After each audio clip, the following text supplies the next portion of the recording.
Episode of Season 12 of the Dark Money Files, in which we shine a light into a murky world. I am Ray Blake, and with me is my co-host, friend and business partner, Graham Barrow. Hello, Graham. Hello, Ray. It's been a while again. Yeah, it has, Graham. It's been quite difficult to pin you down lately to get this episode recorded. Well, that's completely true, Ray. That is partly because I've been on holiday and partly because I've been working hard on a lot of the content we are about to record.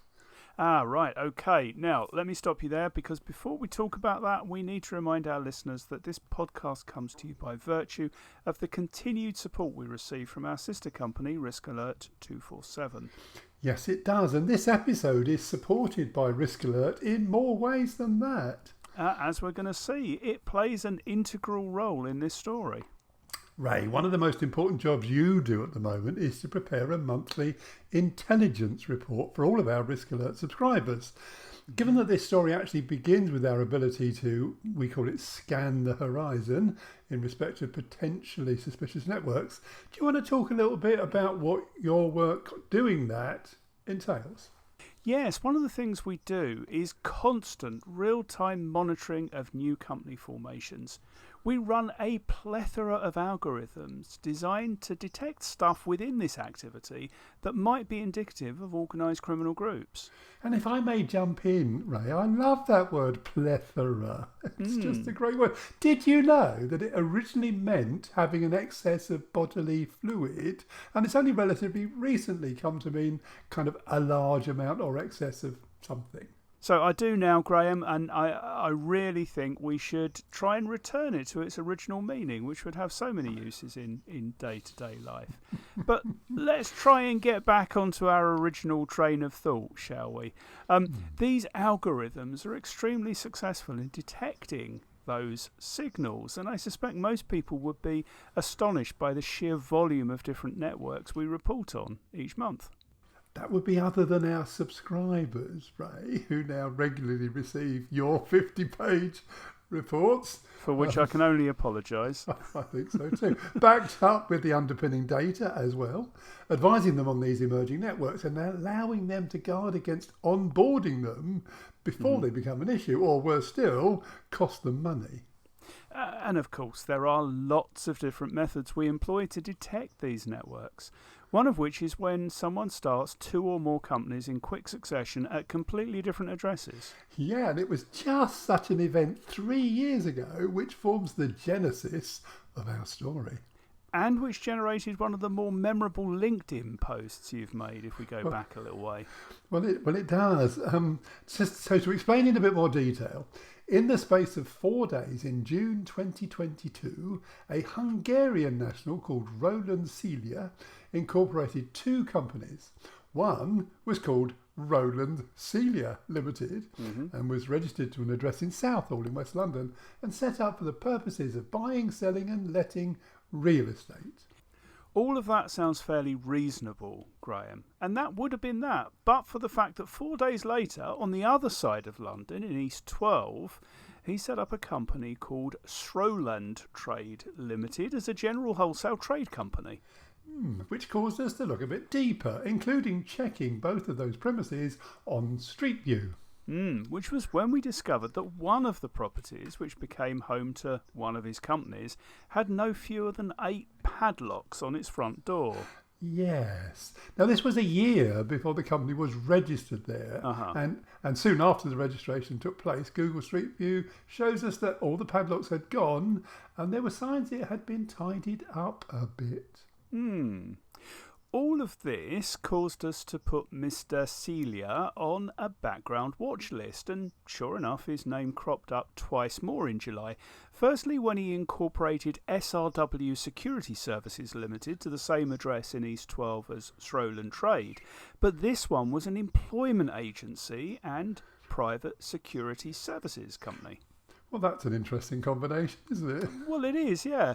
And then, secondly, he was added as a director to an existing company called Zeem Construction Limited, which developed and constructed domestic properties, for which he provided an address in Ilford on the borders between East London and Essex.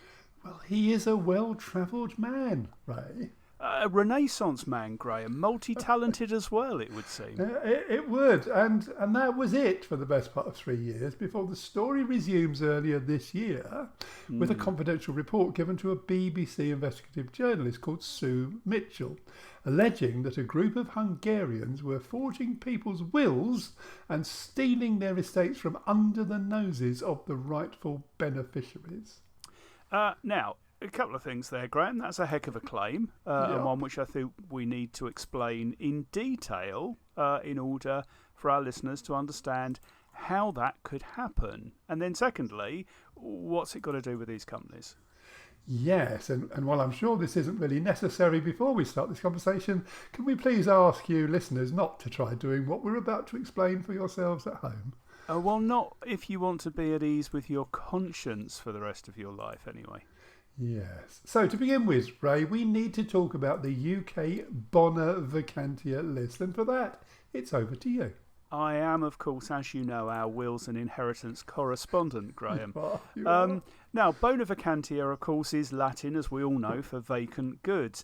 And in respect of people's estates, it's a list maintained by the UK government for cases where someone dies without anyone being able to trace a will or direct family members. And at any one time, there are around 6,000 names on the list, and you are, or rather you were, but we'll come back to that later, able to download the full list as an Excel spreadsheet. And there's enough detail on the list, providing the name isn't a very common one, to identify who they were and where they lived.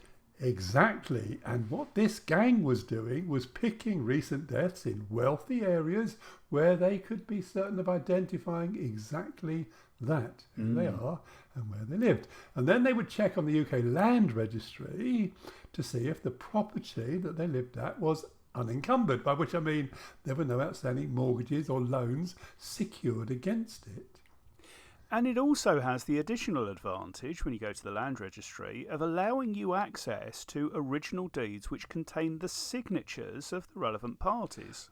Okay, so here we have the opportunity to forge a will, but it also needs to have two witnesses. And here again, the thieves were ingenious because they trawled the government's official website of wills and probate notices, which is called the Gazette. And that gives the name, date of death and full address of recently deceased persons, from which they found a couple of names of people who lived nearby the person whose estate that they were claiming. And because they backdated the will a few years, so that conveniently the will was written before the person died, to a time when also the witnesses were still alive, it would prove difficult to establish whether they actually signed them or not. Yes, difficult but not impossible, as we shall see a little bit later in the story. Exactly. Once the forged will had been completed, a claim was made against the estate, and all of this, since 2017, can be done online via a system which is almost entirely based on trust. Yes, to the point that there is a box you have to tick declaring whether the estate was worth more than, currently, £325,000, as that is the starting point for the UK's inheritance tax regime to kick in. And of course, even though they were regularly claiming estates with properties worth £1 million or more, they always ticked that box. Because you wouldn't want the additional scrutiny that having to pay the tax would bring. Or actually pay the tax. Yeah, that's a good point, right? Yeah. Or actually, yes. Okay, now, Graham, do you want to explain how we got involved? Yes, so a few months previous to this, we'd worked with Sue on another story about a dodgy solicitor persuading elderly people to sign over a power of attorney, allowing him to start disposing of their properties through an associated estate agent, of course, at woefully undervalued prices before selling them on for substantial profits. And it was that story that elicited the whistleblower leak for this present one, right? It was indeed. Initially, Sue got in touch because she had two names, Roland Celia and Tamas Schwerchok. Not an easy one. And she wanted to see if we, using our wonderful risk alert system, could find any connections between the two of them. And, well, of course we could. Both of them had companies registered to the Ilford address, and intriguingly, Mr. Sverchok had another company in which he was a joint director with Ferenc Celia. In the entire UK Companies House register, there are but two Celias, Roland and Ferenc, which seemed to be a rather large coincidence. We don't like coincidences, do we, Ray? Well, I mean, they happen, but we never trust them. We don't in a register of 5.5 million companies where they're the only two. But hey, now one of those companies of which Mr. Sverchok and Ferenc Celia were directors had a third Hungarian director called Ferenc Nagy, and guess what? He also turned out to be a beneficiary of a recently claimed estate. Coincidence upon coincidence.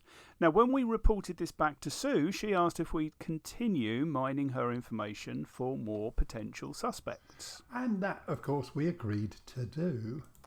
In the end, we produced a list of around 20 names, of which 9 are now confirmed beneficiaries, and we're told that 6 more appear on the probate list, but at the moment they're not confirmed. So, Ray, we should talk a little bit more about where all this research led. What's the real world point of all of this? Yeah, we should definitely do that, because some of the stories are fascinating examples of how intelligence-led investigations, which we've talked about before, can contribute so much to detecting criminal enterprises. Yeah, so let's kick off with Mr. Sverchok. He claimed the estate of an elderly lady in Wimbledon, actually less than a mile from where I grew up. Now, Graham, you've made no secret that you grew up living in a local authority rental property, but a lot of the properties in that area are incredibly valuable, aren't they? Well, yes, they are, including our old local authority rental property, because that has since been brought from the local authority and it's been sold on once or twice, and according to online valuation sites, it is now worth in the order of £1.5 million. Amazing. So what was the road in which this lady lived? Well, she was, as I say, about a mile from me in a nice road just which goes right into the heart of Wimbledon. Most of the houses in that road have been converted since into flats, but those which are still single dwellings, as was hers, also tend to sell for around £1 million plus. So Tamas is sitting on a £1 million plus estate. Yes, although on the probate form he claimed it was worth around 310,000. 310,000, conveniently just below the threshold. Right, okay. Yeah. But of course, when the paperwork was examined by Sue and a wonderful former headmistress who lived next door to the house in question, it didn't hold up very well, did it? Well, no. At the time she made the will, this lady, she had more or less become a recluse and didn't have any visitors, but she was still married and her husband was caring for her at the time. And definitely no one like the dear friend, as she described Mr. Sverchok in the forged will, that she would be prepared to disinherit her caring husband for. She also had 2 nieces who she helped to look after when their mum died from cancer while they were still very young. Yes, and who would have been due to receive her assets had she died intestate because her husband had predeceased her.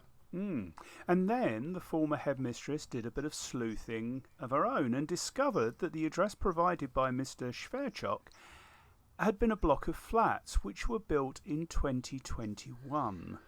Yes, and given the will was dated in 2016, he was either clairvoyant or lying. I know where my money is, Graham. I knew you were going to say that. Right. Oh, thank you very much. Yeah, okay. Let's talk about then Mr. Celia.